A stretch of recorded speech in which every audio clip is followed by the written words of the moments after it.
As obras teñen como principal finalidade a rehabilitación da praza, situada a carón da igrexa parroquial.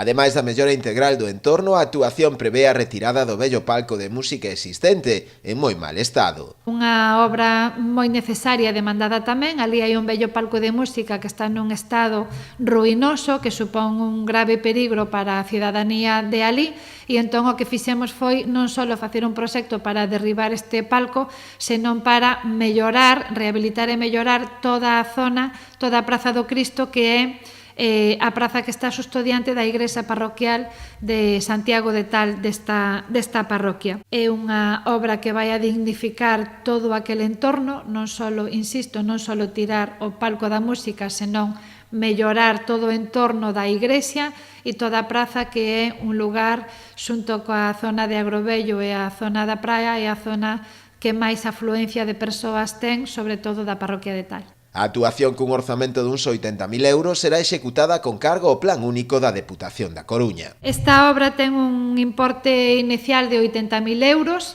Está, como digo, están os pliegos aprobados, está colgada xa no perfil do contratante do Concello de Muros e na plataforma de contratos do Estado, como así o require agora a nova lei de contratos. Esta obra ten unha aportación municipal de 9.000 euros e os 71.000 restantes pois son a cargo da Diputación da Coruña, a cargo do Plan Único do Post Plus. E outra bella demanda, en este caso da parroquia de Tal, e tamén por fin en poucos meses será unha realidade que a obra este realizada.